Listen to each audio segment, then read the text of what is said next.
seven figures. And we started our cleaning business wanting to pay off debt. We paid off $114,000 of debt in 23 months. And that is what brings us here today. That's what's made us start the cleaning business and go on to teach students. We've been teaching students now for 2.5 years of how to get their cleaning business up and running on their own independently without cleaning any homes. And we have students in over 35 states. Our students have made over $8 million in revenue in just 2.5 years. So that's who we are. If you're new here, if you have no idea, you've never heard us speak before, that's who we are. So I think that we have the right to speak about building a sustainable business when it comes to that. Yeah. And we just got an article posted in Business Insider. So if you guys didn't check that out, if you see the post on Instagram, go check it out. Drop us some words of encouragement on that post, because a lot of people in the comments are extremely negative, and we're talking about we're only speaking about things we've done, right? We're only speaking about compassion. We're speaking about building a sustainable business. And in order to do that, you need compassion to deal with people. So a lot of the comments were saying that, you take advantage of workers and stuff like that. And it's like, you're not even understanding the compassionate portion of what we're talking about in building a sustainable business. You can't have a good business if you don't take care of people. If you don't take care of people, you will not be able to run your business sustainably. You will not have people coming to your aid. You will not have people doing things for you in your business. So it takes a level of compassion to build the business, right? And especially, we're only 6 years into this. We're talking about 15, 20 years. Maybe that's another story, but we're only 6 years into this. You can't be a year into business and treating people like shit. You can't be 5 years into business treating people like shit. So when we're talking about building a sustainable business, a big part of it is how you treat your people, right? How you treat your people, how you encourage them, how you keep them motivated. That's a big part of building a business. So building a sustainable business. So one of the things we're going to talk about is building a business, a need-based business, right? So a business that is necessary for a business that's been around for a while. So the cleaning industry is one thing that we're speaking about, but it's been around for as long as we didn't invent this business. We didn't invent this industry. It's been around for centuries. All right, people have been cleaning something in terms of maybe a house, maybe a cave, whatever it may be. There was something that needed to be cleaned for centuries. So it's not a business, it's not an industry that's going out of style. It is a needs-based business. There will always be someone who needs their home cleaned. We talk about this all the time. We had the Super Bowl post. We had the Valentine's Day post, right? If you went to a Super Bowl party, drop a 1 in the chat. If you went to a Super Bowl party, drop a 1 in the chat. It wasn't at your house. You went to somebody else's house and they had a Super Bowl party. Drop a 1 in the chat. If you hosted a Super Bowl party at your home, drop a 2 in the chat. So 1, if you went to somebody else's Super Bowl party. 2, if you hosted a Super Bowl party at your own house. 1 for me. We went to somebody else's house, so we'll drop a 1 in the chat for ourselves. So drop a 1 if you went to somebody else's house for Super Bowl. Drop a 2 in the chat if you had the party at your house. The follow-up question is, did you help them clean? Once you left the party, did you help them clean? Mm-hmm. You may have. More than likely, you probably said, thank you. All right, I'm heading out. I know for a fact. We went to that party. We went to? No. We didn't. I put my own dishes away and I left. The paper plates. And I left. That's what I did. Now, there was, over a dozen people there. When we say needs-based business, now Super Bowl ends at 11 o'clock at night. We left Super Bowl, we left the party, right, at 9 o'clock. We left after halftime, 10 o'clock maybe. Super Bowl ends at 11 o'clock at night. And we have work the next day, most of us. We have work the next day. So we don't have time between the Super Bowl ending and getting to work the next day at 8, 9 o'clock. There's no time to clean in between that time. So the Super Bowl ends at 11. If you have kids, they in bed, right? You probably get to bed around 11:30 because you got work the next day. You got to be at work at 8 o'clock. There's no time in between the Super Bowl ending and work the next day. There's no time to clean. So now we have work the next day. Now we're tired because we were up until 11 o'clock, 12 o'clock. We have work the next day. Now it's 5 o'clock when we get home. Maybe 6 o'clock for some of us. And then the very next day is Valentine's Day. So in between Super Bowl party and Valentine's Day, if you're hosting Valentine's Day at your house, you need your house cleaned. So you're going to see a spike in business during that time. It's a needs-based business. People want their time. The people don't build a cleaning business to say, I want to give you a clean home. You are building a needs-based cleaning business because people want their time back. And you're always going to be making money if you can give people time back, or you can help them make money. And I'm helping you make more money by giving you time back. So that's why we say it's a needs-based business. The Super Bowl is over. Now Valentine's Day. Let's say you cleaned your house after Super Bowl. Now you got Valentine's Day. You can't have, we can't be in a dirty house celebrating Valentine's Day. Maybe you're going out. So let's say you did clean it before Valentine's Day. Now you gotta, if you celebrated at home, you either got takeout or you got a sink full of dirty dishes. We have Valentine's Day. We got a house cleaned the very next day. So it is a needs-based business, especially for people who want their time back. So don't build something that people are not going to need or people are not going to want. And another point when it comes to building this business is kind of thinking about the pain points of a customer. And the way that you can think about it is just for yourself. What are some things that you would like in a business, right? So if we're just going to use the cleaning business because that's what we know. When we moved down here to Dallas, Texas, we did have a cleaner in our apartment, but it required a lot more communication than we wanted to give. We had to text, wait for the text back. Does Monday work? No, I can't do Monday. I got to do Thursday. What time can you come? All of this back and forth communication. Also, after the cleaning, then had to figure out how you accepting payment. Was it Zelle? Was it this? Was it Cash App? How you getting the money? These are things that were technically like pain points and annoying for us when booking the cleaning. So when we started our cleaning business, these are things that we kept in mind to know, okay, this is what I want to do in our business. This is what we need to do in our business, i.e. having people be able to book us online so they can see our availability. They don't have to speak to us if they don't want to. They can just see it 24/7. Also, seeing how much we're going to charge them. I don't have to tell them. They can see it when they put in the information of their, the size of their home, how many bedrooms and bathrooms they have. They'll be able to see all of that information. So when you think about those things, if you're thinking about starting a clothing line, like if you like something that Zara does or Forever 21 does, or I like the perks that they give, I like this discount code, like these are things that you can implement into your business. And that's how we say when you're building a sustainable business, you do want to think of the pain points of your customers, which sometimes at one point is yourself. And then how can you implement it into your business to make it easier for the customer? And that is another way that you stand out. Because it's something that one of you guys are thinking is, there's tons of cleaning businesses in my area. How do I stand out? The two things that I mentioned to you just now with being able to see the availability online and being able to see how much you have to pay are ways that you stand out, because many of the companies, probably about 80 to 90% of the companies that you look up in your area does not have that information. They do not have that information. So those are ways that you can stand out as well. And that's what you want to think about when you're starting a business that you want to continue to grow. Do not build another clothing line, please. I know Janova said if you want to do the Zara. Why? Because people don't need more clothes. You never know what you come up with that people like. I know for a fact. People do not. If we talk about building a sustainable business, think about a needs-based business. Think about a pain point you are solving. Think about a pain point you are solving. Do not build another t-shirt line, please. Think about a pain point of your customers. Think about a pain point that somebody has. I'll give you guys a perfect example. We talk. I'm not for building another clothing line. No, we don't need any more. I'm not buying your t-shirt. No, unless there's some people that get sucked into the boutiques of Instagram. I see people tweet that all the time. Unless you have a message that resonates with your buyer, don't do it. So I'll give you guys an example. We have so when we do our laundry in our house, right? We have a dryer. We have a washer and a dryer. When we put our clothes in a dryer, one of the challenges that I faced was taking the clothes out the dryer, like putting them in my arms and taking them back to the room. I would have to make a bunch of trips, or I have to put them all in the hamper, drag the hamper in the room, take them out the hamper, bring the hamper back in. So I was like, there gotta be something out there, right? I was literally typing in on Amazon. We're gonna talk about Amazon for a little bit.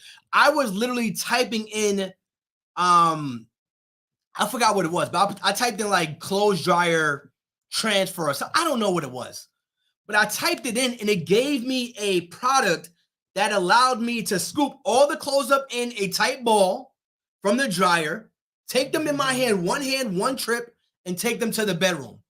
So I didn't have to make multiple trips trying to scoop the clothes. You drop a sock on the floor. Like I had a pain point. My pain point was transferring my clothes from my dryer to my room. I didn't want to put it in the hamper, take it out the hamper, put it from the hamper to the room, bring the hamper back out and do it all over again. I said, I want to do this in one trip. I literally typed it on Amazon. I don't remember what I typed, but this was a problem that I had. This $20, whatever, I forgot what it was. It's called like dryer turtle or something like that. And it's literally just a big circle. You put in your dryer, you turn the dryer over, all the clothes fall into that circle. You close the circle up and you take it, right? I feel like Amazon is the king of like saving your life on things. Not just you, people in general, things that you like, oh, let me see if they got this as a way to help you. So think about a problem that you have in your daily. And I'm like, this is genius because it's a little $15, $20 thing. I had a problem and they solved the problem. So think about a problem that you guys have in your daily lives. Think about one problem that you have and you start Googling things. You start looking things up. You start asking questions and you may come up with an idea that haven't been done. Or you may come up with an idea that's already been done. Yeah, I know a lot of times you're like, there got to be something out there for this. Whatever the thing is. I don't know, whatever it is that you come across. But there's many times I'm like, there has to be something out there for this. And you go on Amazon and go and find it. Or you make it up yourself. But again, it doesn't have to be a brand new product or service. Like if I decided, oh, they got something, that doesn't mean I'm not going to do it. It just solved the problem there. But do I want to build a sustainable business around that problem? Now, that's just one product.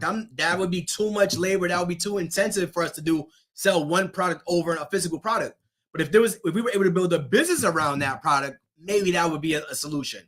So think about solving a pain point, like Janoka said, solving a pain point that you have personally that could translate to other people have. I guarantee if you have that problem, at least one more person has that problem. Absolutely. So some of the pain points that we faced and we were able to solve when it comes to our business specifically, I mentioned the pricing because it wasn't transparent. It was kind of like, I got to come and see. And sometimes I understand that in the situation, they have to see the home, but 95% of the times you don't. You don't have to see the home to give me a price. You can give me an estimate and maybe it changes when you get there. But pricing was something that we were able to solve. Arrival windows was something we were able to solve. So, you know how the cable guy be like, we'll be there between 8 to 12 or 12 to 6. What window do you want? Putting that in place for our cleaning business, we do 2-hour arrival windows, was just helpful because, yes, I had work from home, but then I had no idea what time they were coming. When the cleaning people were cleaning our apartment, I had no idea what time they were coming because they were just going as fast as they can is what they'll say. So now I'm waiting all day, hoping that they arrive before my next meeting, hoping that they arrive before somebody gets home or something like that. So that was something else that we were able to put in place that was a pain point for us. Like if people know, okay, they'll be here between 8 to 10, then they can make work their day around that essentially. Something else that we, made sure that we incorporated into our business was customer service. Now, there was nothing, our cleaner that we used to use actually was very nice, very friendly. But sometimes the having to wait so long can put a bad taste in your mouth and feel like you're not getting the best customer service, right? So for us, we were like, we want to make sure that we show up and respond to everything right away. Well, as soon as we can, make sure we pick up the phone, make sure we reach out to every customer to thank them and make sure that their clean was done well. Customer service is huge in a service-based business, especially in this day and age when people are just leaving reviews. But that is something that we wanted to make sure was something that we implemented in our business when it comes to the cleaning business. And then one thing I want you guys, drop a 1 in the chat. If you've ever called a company recently and you didn't get anyone, it was like nobody available. I know one of the challenges people have today is like, oh, I call a plumber, like there's no response. I call contractors, there's no response. Like they're letting calls go to voicemail because they don't have the right customer service in place to get these people the services they need. So one of the challenges is just that basic thing. Just that basic thing is just picking up the phone. Like you may think that, oh my God, like that's like easy stuff. But believe it or not, people do not do the basics like that. Trust me. When you call around for a service, you're like, I can't get anyone on the phone. It's not because that they're not thinking about you, but they're just thinking about that customer aspect portion of the business. Me picking up the phone, that one thing could allow you to book me. That one thing could get me more business. Most people are like, I'm just too busy doing what I'm doing, and that stuff will have to wait. If we could answer the phones, a very basic thing in your business, we knew that we could beat out some of the competition. Because I know some of our students say all the time, I'm calling companies to learn more about their business, and they're just not picking up the phones. They don't have the people in place. They don't have the systems in place. So you are thinking, oh my God, I have to create the next Tesla, when all you have to do is just pick up the damn phone, which is very basic. Pick up the phone and have somebody answer the phones for you. That will allow the customer to know, all right, somebody's at least here in this business. Our thing is that we could just pick up that phone. That allows the customer to know we're available for you. We can answer your question. The worst case scenario, we could get back to you. Because if we said we could get back to you, at least you know, all right, there are humans on the other line. Versus if you don't pick up the phone, I'm just moving on to the next business. Yep. So think about that basic thing of just picking up the phone. Like, we also have a virtual assistant business. And the biggest challenge about that business is teaching cleaning business owners how to do the basics. If you buy this service and they answer the phones for you, even if they miss a few calls, they're picking up more calls than you'd be able to in your business, because you either work a 9 to 5, or one of your challenges is I'm too busy to answer the phone. If they just answer one extra call for you, that could pay for the services for the month. But most of the time, we're thinking about keeping all the money to ourselves versus giving a little bit out, paying for a service, paying for a provider that just gets me one extra client a month. So think about that. That's one of the goals, just to teach you how to build a sustainable business, just doing the basics like that. Another pain point that we saw was marketing. Now, I don't remember exactly how we found our cleaner that we had, years ago. But marketing is such a big deal for us because, as we've mentioned, and if you didn't know, we're from New York, so we're living in Dallas, Texas. We didn't know anybody here. So marketing was something that we had to do on the computer. I mean, there was no church to go to. There was no coworkers to send it to or anything like that. So we had to market, and social proof was a huge thing for us. So making sure that we're getting those before and after pictures, making sure that we're asking for the reviews from our clients, if we're doing a good job, those type of things were pain points. And those are things that we make sure that we put in place, like that we were adamant about putting a reoccurring fee in place, or not reoccurring fee, putting a reoccurring bonus in place. We had this person cleaning our home, but we weren't getting any perks for consistently booking them. So when we started our business, we're like, well, if we give perks to people that do reoccurring with us, it's a nice way to say thank you for joining us and thank you for staying on the books, right? So these are all things that we saw just in our temporary time, year or less, of having a cleaner come to our home, that we were able to implement into the business and then go on and teach people to do that as well. Also, if you got a comment, drop it in the question box. A question, you mean? If you got a question, drop it in the question box so that we can get to it. Because what happens is, if you're watching on YouTube or Instagram, like the comments go, people go, and we can't scroll back to the very top. So if you do have a question, drop it there in that question box so we can get to it. And I'll give you guys another example. So I was driving looking for an open space, right? And I saw a number on a building. It was like for lease. So I called the number. He didn't pick up the phone. I called and left a voicemail. He didn't pick up the phone. I text message. He did not pick up the phone. So think about that. You're looking for a space to run your business.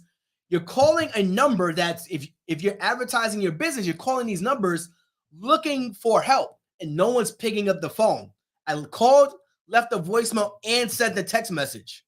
No response. So this is like Thursday. I call again on Tuesday. The gentleman picks up, right? So the gentleman picks up, and he's like, oh, do you need help with something? Like, yeah, I'm trying to get a price for the space that you're leasing. I need help. Like, that's why I'm calling you. You have your number here. That's why I'm calling you. So my goal is to find out the price so that, I can find out the leasing terms. So he's like, oh, I don't really do this much, but I can try to find out some more information for you. And in my mind, it's like, you have your number here. You're not picking up the phone. I called, left a voicemail, and sent the text message. and you're telling me you don't normally do this. So when we think about building a sustainable business, think about all these flaws that you guys see on a daily basis. He didn't know the pricing structure. He's like, oh, I got to get back to you about that. I was like, oh, can you send me an email about, a little bit about what the space entails? Does it have a bathroom? Does it have running water? Like, what does it have? He's like, oh, I don't normally send emails, but if you could write it down. So these are just issues that we face that you don't even realize that you guys face on a daily basis. And it's not just the cleaning, it's just any industry you think about. So you're thinking about and in my mind, he's going through all these reasons why he can't do something. I'm like, I'm trying to give you money. I know one thing is like how to pay you or something like that. So like my goal is like to pay you. I'm literally trying to pay you money. It would be like $3,000 a month. I'm trying to pay you $3,500 a month. I'm trying to pay you, and I can't get the basic answers to the questions because you're telling me you don't normally do this. Or I'm trying to help somebody out. Oh, how are you trying to help somebody out if you aren't doing the basics of this business? So when you think about starting something, these are the basics that a lot of people are missing. So when you think about starting something, think about all these challenges you may face on a daily basis that a lot of people are missing out on. Right. Transparency and pricing. That's a big one too. Do you want to get to one of the questions there? So I'll get to one of the questions on Instagram. There's only one there. Oh, there's two. But So what type of percentage do you give on a bi-weekly? It says 20%. 20%. Yeah, it depends on what you want to do in your business. Find out what your competitors are doing and kind of base your pricing on that. So as a bi-weekly customer for us, this is just not for the cleaning business. Find out what your competitors are doing. Do your market research. Go into their businesses. Find out what they're doing. Find out what they're failing at. Find out what you could do better than them at and implement that in your business. If everyone's doing 20% for a bi-weekly cleaning, start at 20%. You want to be aggressive, do 25%. So this is not just for a cleaning business. Find out what your competitors are doing. Do your market research and find out where you want to start at from there. But also, what are you looking to have as your profit, right? It's your business, your profit, your goals are different from anybody else. Mm-hmm. So if 20% or 25% is too high for you, you're like, that doesn't really work for my business, then figure out what does, along with doing the competitors' research. Yep. Another question we had there was, how much do you give your cleaners a uniform shirt or a smock? No. We work with contractors. We do not work with employees. So we're not allowed to give them anything to wear with our name on it. So no. Yeah, that's one of the benefits of the way we run our business, that we don't have to train cleaners. So they already have their businesses. They're already established. They already have reviews. They're already doing these things. So they already have businesses. So we don't have to go out and make aprons for them. We don't have to go give them cleaning supplies. This is one of the benefits of the way we run our business. And we talk about that in Cleaning Business University on how we partner with cleaning businesses where we're not just employers of them. So that's something to think about when you're starting a business. Like, how do you want to run your business, right? We've worked 9 to 5s. We both had 9 to 5s. We had multiple side hustles. So we couldn't teach people how to clean because we're not cleaners. Like, our goal is to be CEOs. And that's another thing too. You got to think about, when we talk about running your business, how do you make it sustainable? Like, we talk about Amazon, like one of the posts today that was about Amazon. At some point, Jeff Bezos couldn't deliver packages anymore. Was he ever? He delivered packages. Yeah, he went to the post office. He got friends and family. Right, he had to deliver the packages. He had to deliver the books when he first started because he didn't know anybody. He's like, I'm going to go drop these books off. But at some point, you got to get out the business. Your business cannot grow if you bring the end service. Your business cannot grow if you're delivering the end product or result of everything. You can't do that. He had to outsource that. He had to get them to come to his house, start picking up the packages. He had to outsource that. And I think he delivered his millionth package, or his millionth book to like China or something like that as like an end result. But think about that as well. You guys can't deliver that end result all the time. How are you going to grow? If you don't work, how are you going to get paid? If you have to deliver that end result. One of your things you're thinking about is quality control. There are tons of things you could do in your hiring process that weeds out 99% of the people you're going to find. We talk about that at Cleaning Business University. How can you make your hiring process so rigid? Your hiring process is not to see who can work with you. Your hiring process is to weed everyone out. Your hiring process is not to hire anyone. Your hiring process is to weed everyone else out to see who is going to be a good fit for your business. That's one of the things we think about all the time is that, oh, I go through this whole hiring process to find out who I'm going to work with. The process is a weeding out process. If 100 people come through and apply for my job application, we're only getting down to 1 to 2 of them. So that's how we're weeding out quality control. And you think about all the time, we see this all the time. Oh, I can't give up the quality because no one could do it like me. Well, that's the case. No one can do it like you. And if that's the case, you have to do other things in your customer service to find people who do it like you. So to get out that operator mindset where it's like, I can only do the business, you gotta become a CEO. You gotta think about, how do I run my business without me having to deliver that end result, that end product? At some point, it has to get done. If you go on vacation, you can't get paid, how are you going to make money? You go back there. So, boom. I hate when it gets like this because it doesn't go in order. Nope. So somebody at the bottom says, do you have standard cleaning procedures for contracting in case they call asking how to clean something? So you just touched on this. I'm not going to spend too much time. When you're hiring them, they are the contractors, know how to clean. I cannot teach them how to clean.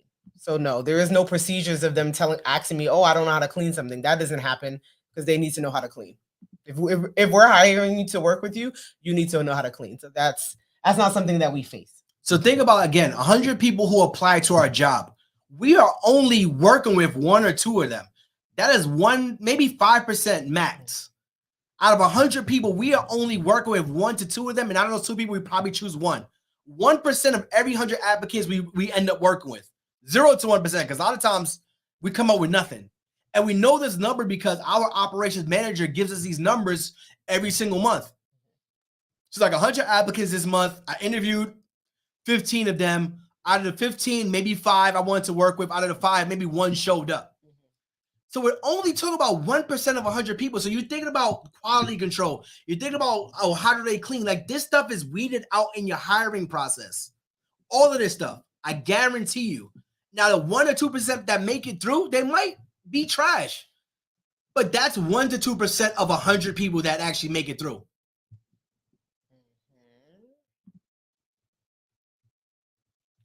Let me see. Newark, New Jersey. What happened? Oh, I was seeing what the question was. Okay. They answered that one. Can you go down? Okay. So we're on Instagram Live answering some questions here. How are you building a brand presence? So for the cleaning business, I won't say that you need a brand presence the way that you would need for other things. Our brand presence is when it comes to reviews and when it comes to social proof. That's our brand presence. We don't need to have a hat on or apron on to go into your home to have a brand. Personally. Now, are there businesses that have that? Absolutely. But for us to grow and make money and scale, that's not something that we're focused on or that we care much about in that regard.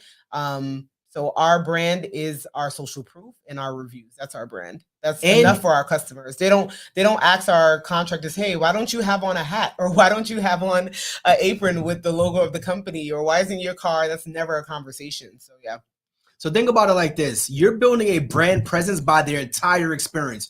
When you think about brand, you're thinking about logos, you're thinking about colors, you're thinking about aprons, you're thinking about blue versus white. That's not necessarily a brand. You see these people talking about, oh, I'm going to rebrand myself. That doesn't just necessarily mean the design, the aesthetic of your business. Your brand is when they go to you and they book you online. Oh, people leave us reviews and they say booking you online was easy. You picked up the phone and did what you said you was going to do. Oh my God, I was able to pay you online. That's part of your brand. Oh, when you called, oh, you had pleasant representatives on the phone. That is part of your brand. Oh, after the cleaning was done, they called me and asked me how the cleaning was. These are things you're doing outside of the actual service that you're delivering. I don't have to be there to create a brand. I don't have to go out and do the end service to create a brand.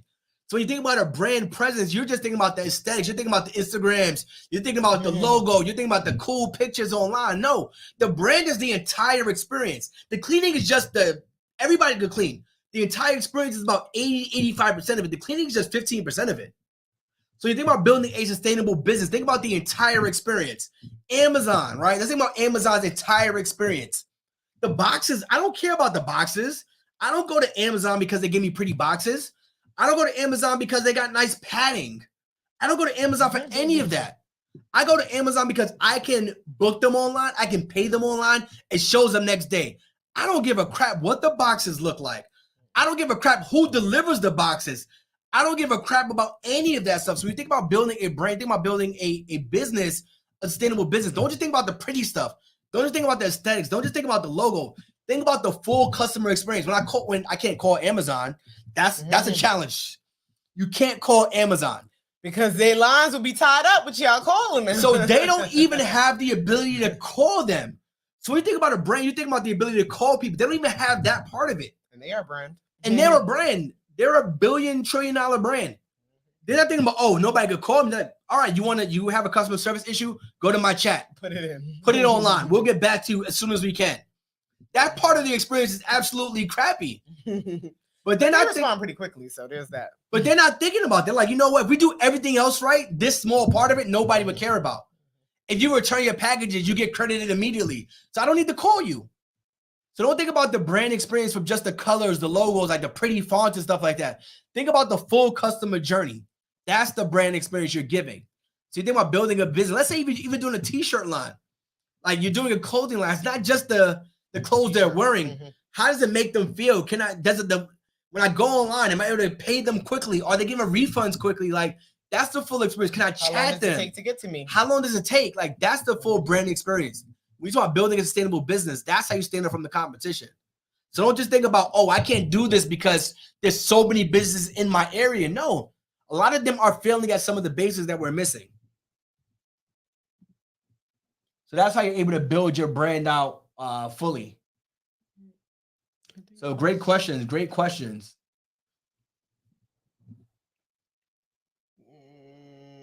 Oh, okay. Somebody answered in there. Any other questions that you guys have in discussing about building a sustainable business and what can work for you guys in your business? Now, we went over the things that we made sure to implement into our business as we have a cleaning business. This can work for any service-based business, basically, that you have. This can work for any business that you decide to start, whatever that looks like.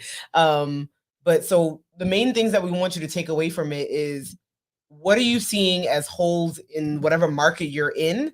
Whatever market you're in, what are you seeing as holes, and how can you implement it into your business to make sure that you close that customer gap? Basically, essentially, that's the biggest thing. And as we started with, if you can give people back their time, if you can give people back some of the issues that they're seeing with other companies, you're going to stand out automatically. You're going to stand out right away. Do you deal with biohazard cleaning? We do not. Absolutely not. So the questions don't come in order, so we have to kind of like stare. I don't know. They get lost. Sorry, because I know we're both like, huh? Cancellations, you get 24 to 48 hours to cancel. Oh, I didn't. Yeah, that's what was the question? Like your cancellation policy. You get 24 to 48 hours to cancel, and if you do that, you get a refund. We put cards on hold, so that's not something we got to chase people for money. Again, a lot of this stuff is at Cleaning Business University, where we teach you how to start and scale a 6 or 7 figure cleaning business without cleaning houses. All the policies, all the procedures, all the questions you guys have here are in the Cleaning Business University course in more detail as well. Yes. Link is in the bio. That is cleaningbusinessuniversity.com. That is CBU, cleaningbusinessuniversity.com. Link is in the bio. We also have our podcast, if you didn't know, which was called Hard Dog Hustle Podcast, but this week we changed it to More Than a Side Hustle.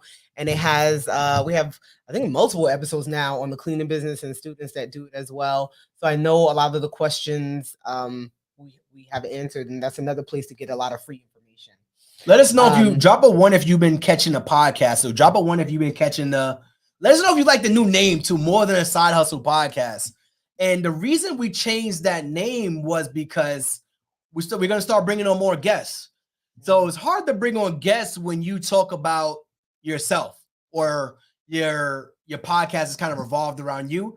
So we said if we could introduce our audience to more people, more businesses, more ideas, more than a side hustle, bring on people who have built things that are more than just a side hustle. They've built things that are more than just a 6-figure business, more than just a 7-figure business. And it helps you kind of create more sustainability in your lives. That's why we changed the name to More Than a Side Hustle Podcast. So make sure you check that out. We have tons of cleaning business content as well. Can your course help with About biohazard.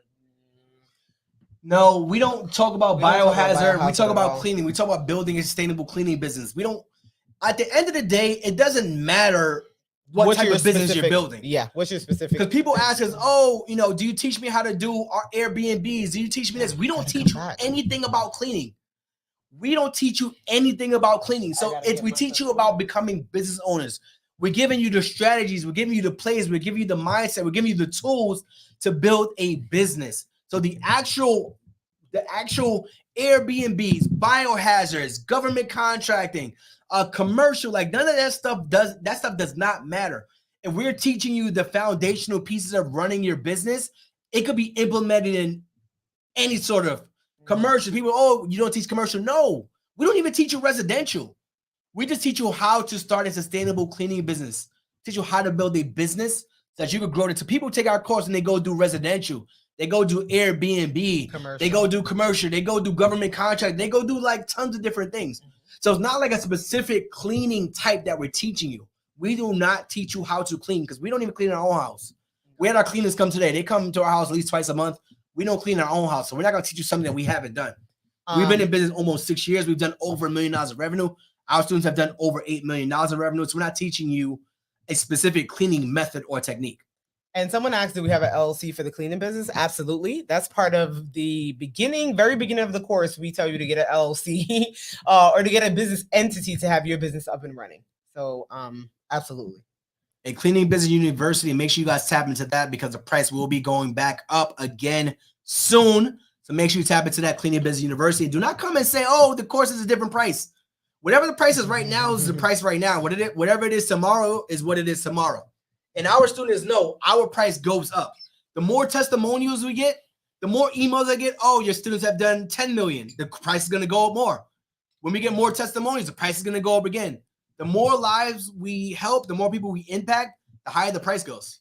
Because we realize that the higher the price goes, the more action people take, and they take it a lot sooner. And if we got Cleaning Business University students, alumni, drop CBU in the chat and let us know what you think about the course. Let us know where you are. We got another testimonial coming up. Another student who did $200,000 in their first year. That's coming up. We're going to talk to one of our students who actually cleans. He started his business before he learned about us. He actually cleaned. We're going to bring him in to give you guys different perspectives. We're going to bring some of our students who launched their cleaning business in 4 weeks.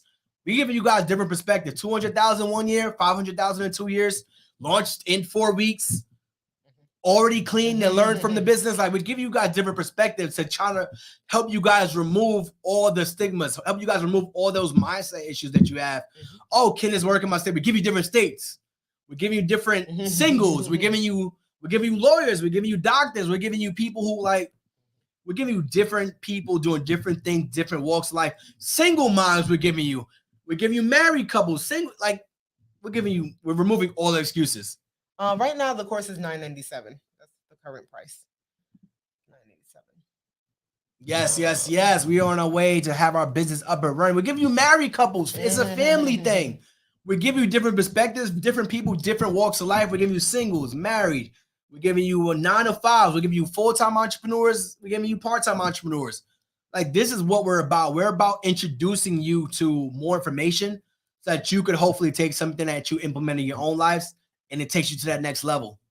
Whatever the next level may be for you, whether it's more income outside your jobs, whether it's helping you pay off debt, whether it's helping you buy a house, that's the goal. That's it from us tonight. I hope you guys have a wonderful, weekend. Maybe we'll see you again. But literally on Tuesday, we will be going live with that next student. If you're on our email list, you'll get it. If not, you'll see it on social media.